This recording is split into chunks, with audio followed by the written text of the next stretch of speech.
Shalom, pembacaan hari ini adalah di dalam Kejadian 4 ayat 1 hingga 26. Firman Tuhan berbunyi demikian. Maka Adam meniduri istrinya Hawa yang seterusnya mengandung dan melahirkan Kain. Hawa berkata, "Atas pertolongan Tuhan aku memperoleh seorang anak lelaki."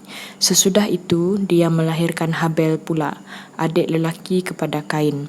Habel mengembala haiwan ternakan manakala Kain bertani.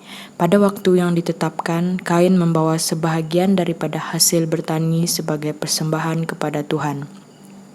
Habel pun mempersembahkan beberapa ekor anak sulung daripada haiwan ternakannya, malah memilih antara yang paling mondok daripadanya. Tuhan berkenan kepada Habel dan persembahannya, tetapi dia tidak berkenan kepada Kain dan persembahannya. Naik beranglah Kain dan masam sekali mukanya. Berfirmanlah Tuhan kepada Kain, "Mengapakah kamu marah dan mengapakah mukamu masam? Bukankah benar jika kamu berbuat baik, kamu akan berkeadaan bagus? Tetapi jika kamu tidak berbuat baik, dosa memang mengintai peluang, menanti ketika untuk berleluasa, namun kamu perlu menguasainya." Namun demikian, Kain berkata kepada Habel, adiknya, "Mari kita pergi ke ladang." Semasa kedua-duanya berada di ladang, Kain menyerang Habel, adiknya, lalu membunuhnya.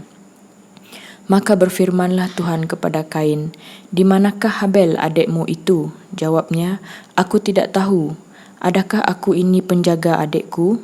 Firman-Nya, "Apakah yang telah kamu lakukan? Dari bumi ini darah adikmu itu berseru-seru kepadaku.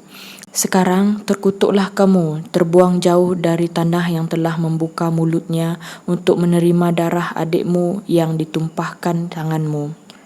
Apabila engkau mengerjakan tanah itu, maka tanah itu tidak akan lagi memberikan hasil sepenuhnya kepadamu. Engkau akan menjadi seorang penggembara dan pelarian di bumi." Kata Kain kepada Tuhan, "Hukumanku itu terlalu berat dan tidak tertanggung olehku. Sesungguhnya pada hari ini engkau mengusir aku dari tanah ini, maka aku perlu bersembunyi daripada hadiratmu dan akan menjadi seorang penggembara serta pelarian di bumi. Kelak sesiapa yang bertemu denganku akan membunuhku." Firman Tuhan kepadanya, "Tidak demikian. Sesiapa yang membunuh Kain akan menerima balasan 7 kali lipat ganda." Lantas Tuhan meletakkan tanda khusus pada Kain supaya dia tidak dibunuh oleh sesiapa pun yang bertemu dengannya. Maka pergilah Kain dari hadirat Tuhan lalu tinggal di tanah Nod, di sebelah timur Eden.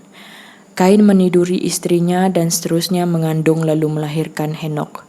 Maka Kain yang sedang membina sebuah kota menamai kota itu Henok, yakni mengikut nama anaknya.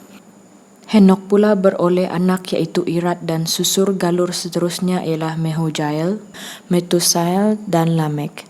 Lamek memperisteri 2 orang perempuan iaitu Edah dan Zila. Edah melahirkan Yabel, yakni leluhur warga yang menghuni kemah serta memelihara haiwan ternakan. Adik kepada Yabel bernama Yubal dan dia ialah leluhur bagi semua warga yang memainkan alat muzik iaitu harp dan seruling.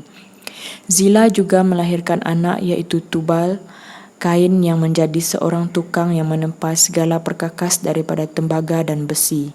Adik perempuan Tubal Kain bernama Naamah. Berkatalah Lamek kepada isteri-istrinya, "Edah dan Zila, dengarlah apa yang kusampaikan, wahai para isteri Lamek, amatilah percakapanku. Aku telah membunuh seorang lelaki kerana dia melukakan aku, seorang pemuda kerana dia menyakiti aku.